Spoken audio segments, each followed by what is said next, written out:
Most of us must have explored the famous Mahakali Caves located in the Andheri region of Mumbai. But have you ever wondered about the origin of the name Mahakali in the Mahakali Caves? Let's find out in today's The Story Behind Mahakali Caves video. Origins of the name Mahakali Caves. To trace back to the origin of the word Mahakali in the Mahakali Caves, let's look at the first piece of evidence that goes back to the British era when a Scottish-born architectural historian named James Ferguson, with an interest in Indian historical architecture and antiquities, wrote about Mahakali Caves in his 1880 book The Cave Temples of India. He mentioned the caves as Kondivti with a W instead of a V. Later in 1901, an anthologist and Scottish administrator J.M. Campbell, a prominent figure in British-occupied Bombay in 1890s, referred to the caves as Kondivti or Kondivti Caves, associating them with the Kondivti village. This information was recorded in the Gazetteer of the Bombay Presidency, a geographical dictionary at that time. Campbell compiled this Gazetteer, completing it in 1901.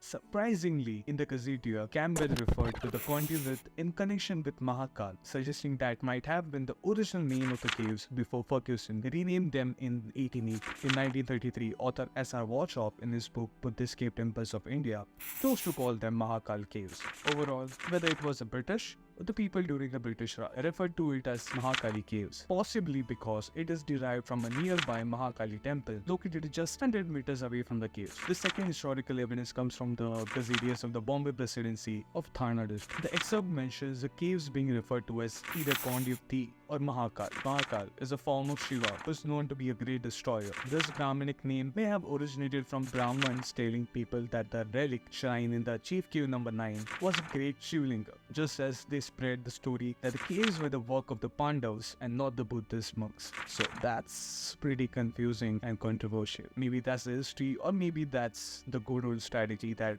British followed for dividing the Indians. What do you think? The architecture of Mahakali Caves. Dating back to the 2nd century, the vicinity around Mahakali Caves was initially an ancient settlement, which included Marul village, today's Marul, and Mulgaon, a sub-locality in Marul. Carved in the volcanic trap breccias, the Buddhist monastery features two groups of rock-cut caves, 4 in the northwest and 15 in the southeasterly direction, primarily known for viharas and cells for monks. These caves can be dated back to the 2nd to 6th century AD. The main cave, cave number 9 at Mahakali Caves, consists of Buddha figures and stupas with several Buddha idols carved on the rocks. It is a chaitya or prayer hall with a shrine and stupa of unusual design. Moreover, there is also a carved panel of Buddha along with his attendants and other figures. Unfortunately, these were mutilated over time by invaders and colonizers, also possibly due to the weathering of the rocks. However, the very interesting thing about the cave is the right window, which has 2 lines written in Pali language that reads "Gift of a Vihar" with his brother by Pitamba, a Brahman of the Gotama's Gotra, an inhabitant of Pachikam. How to get there and best time to visit. Mahakali Caves stays open all year long, starting at 9 AM and closing by 4 to 5 PM. The best time to visit is before noon time and during the rainy season. I recommend coming in the monsoon because it gives you a sense of how things looked in the 2nd century with greenery everywhere. So that's my suggestion. And how do you get there? Mahakali Caves is located near the junction between the Jogeshwari Vikroli Link Road and SIPS. The caves are located on a hill that overlooks the JVLR. To reach Mahakali Caves, you need to take a direct bus from Andheri station or utilize local buses from various bus stations. Local trains to Jogeshwari and Andheri offer convenient access. That's it. Thanks for joining me on today's video on Mahakali Caves. Let me know if you got to learn something new about the caves. If you did, then don't forget to like, comment, share and save this video. I'm Abhishek Nakte and you're watching Baba the Explorer.